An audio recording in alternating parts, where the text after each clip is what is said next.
Hey, there you are. If you like the content I bring, your help is essential. For the channel to remain active and grow more and more, I need your support. Each new follower is a huge incentive to continue creating exciting stories and videos full of fun and adventures. Also, by subscribing, you help me convert this passion into sustainable work, which allows me to offer you even more surprising content. As soon as you don't forget to subscribe, please like and share. Your participation makes all the difference. The rain was falling lightly that autumn morning, but inside Clara everything had been a storm for a long time. At 29 years old, she had dedicated every part of herself to her family, her parents' company, her younger sister whom she raised as her own, and the man who claimed to love her. What Clara didn't know was that, while she was struggling to keep everyone on their feet, the same people who smiled in front of her were digging the ground beneath their feet. That Friday seemed normal until she entered the meeting room and found the scene that would bring her world crashing down. Her younger sister Bianca kissing Clara's fiancé, Guilherme, in front of their father. None of the three of them showed any shame. Guilherme said, "Can we talk?" as if nothing had happened. But Clara couldn't say anything. She just left, trembling, with her heart broken and her blood boiling with shame and pain. That night, Clara couldn't sleep. Her sister's betrayal was like a blade, stuck in her chest. But what hurt the most was her father's complicit silence. How could he allow that? How could Bianca have the courage? Since she was little, Clara had always given up everything for that family. She took on responsibilities, silenced her desires, gave up her own youth for all of them. Guilherme, in turn, had been welcomed when he needed it most, when he arrived empty-handed and with big dreams. Clara had helped him grow, to build a name for himself. Now, all that was taken as if she had never existed. Worse than the betrayal was the discarding. The next day, her father handed her a cold, printed letter. She was being removed from the company for administrative reasons, signed by himself. Bianca would take over Clara's position. The final blow was not just the betrayal of her love. She had been betrayed by everyone at the same time, as if her existence were disposable. And at that moment, Clara decided either she would disappear forever, or she would be reborn to destroy. Clara chose the second option. She spent days in isolation, not answering calls, not showing any signs of life. But while everyone thought she was destroyed, she was plotting. She sought out lawyers, opened accounts abroad, transferred hidden shares that were still in her name, and silently gathered evidence. Her parents' company had also been built with her effort, with her talent, but now it was managed by someone who had never fought for anything. Guilherme soon publicly admitted his affair with Bianca, and the news was all over business websites like a modern fairy tale. But Clara knew all about the dirty secrets behind that perfect image. She knew about falsified documents, tax schemes, hidden bribes.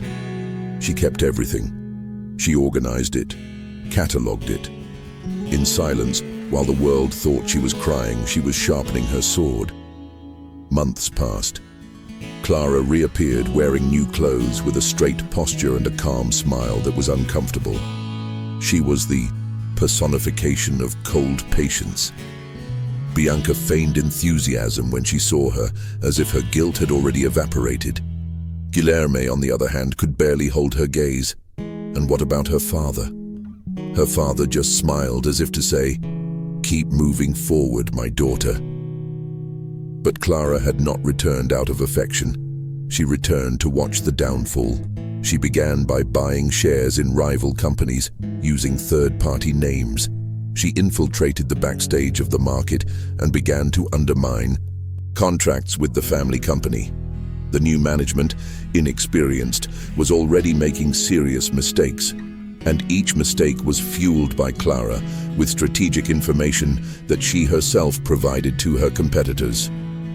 All in silence.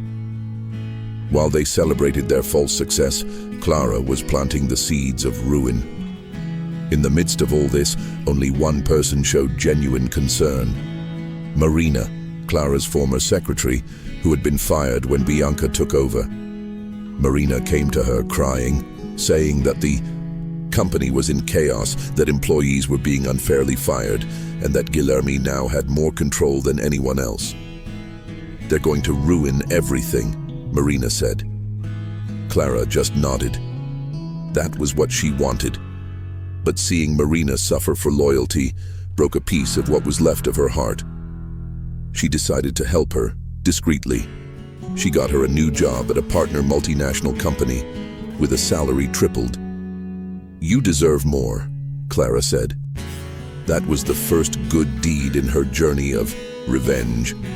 Clara knew she was becoming someone cold, perhaps unrecognizable, but she decided that she wouldn't fight dirty with innocents, only with traitors.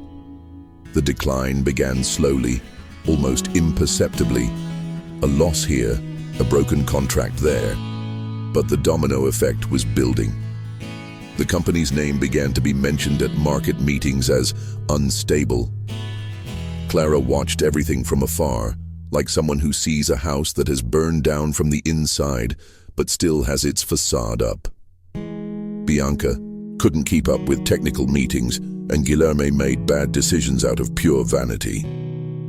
Her father, now older and in poor health, tried to keep up appearances, but was already seen as an outdated businessman. A tax scandal came to light thanks to an anonymous tip. Clara watched, impassive, as the family began to be investigated. She didn't need to raise her voice. Her revenge was silence, and silence was destroying the foundation of everything that had been taken from her. At the height of the collapse, the press published the first headline: "Empire in decline. Company of the traditional Rangel family enters crisis after accusations." Clara's name, however, was never mentioned. She was off the map, invisible to the traitors, but alive in the minds of those who remained. Guilherme tried to contact her. He called, sent messages, wrote a letter. He said he missed her, that it was a mistake, that he had gotten confused. Clara read every word with contempt. He felt no guilt. He felt fear. The mask fell. He was no longer the confident businessman. He was a man desperate for control. Bianca also tried to get back together with a rehearsed speech of, "We are sisters." But Clara did not forget her smile when she kissed Guilherme in front of her father. That smile haunted her every night, and Clara knew those who smile while destroying someone feel no remorse.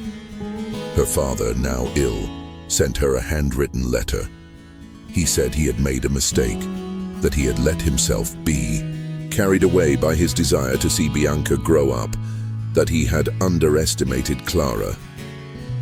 The letter ended with a plea for forgiveness. For the first time, Clara cried, not for her father per se, but for the little girl who still existed inside her and who so longed to be loved by him. She thought about going to see him, but she hesitated. She wanted to know if that plea was real or just an attempt to ease her guilt before the end. She decided to wait. The days passed and the news came like a blow. Her father had passed away, alone. Clara did not attend the funeral. She cried in silence, but she did not go, because the forgiveness he asked for did not cure the years of neglect, and sometimes not being there is the greatest cry of pain. The death of her father exposed the company's fragility, unresolved inheritances, lawsuits piling up, and plummeting stocks. Guilherme tried to sell part of the company to a multinational, but Clara, with her network of contacts, prevented the deal. Did she play it low? Maybe, but not lower than they played her. At the same time, Clara founded her own company, discreet, lean, but with a modern and ethical vision. She hired former employees who had been laid off, recovered partnerships, and within a few months, Her new brand was already a reference. The irony? Many clients from the old company migrated to hers. Clara didn't just get revenge with destruction, she got revenge with success. And now she was the most talked about name behind the scenes, without having to shout. She won in silence. Bianca showed up at Clara's new headquarters, an elegant building in the city center. She was dejected, with dark circles under her eyes. She begged for help. She said she was lost, that Guilherme had abandoned her, that everything had fallen apart. Clara looked her in the eyes without anger, but with a sharp serenity. You chose your path, Bianca, and now you're just reaping the rewards. Bianca cried, tried to hug her, but Clara pulled away. This isn't about revenge. This is about limits, and you've crossed them all. Bianca left, devastated, and Clara, for the first time, felt that the cycle was closing.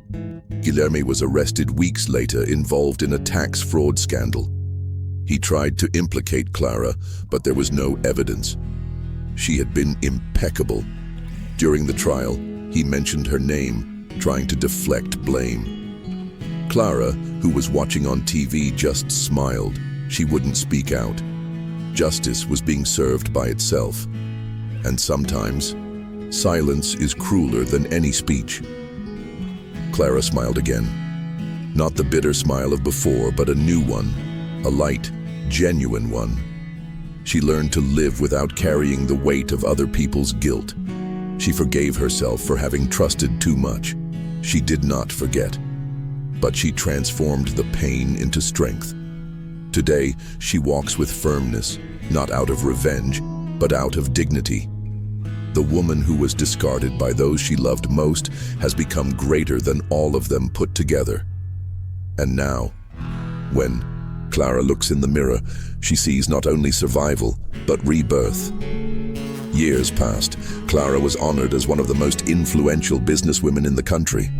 During her speech, she mentioned values such as loyalty, ethics, and courage.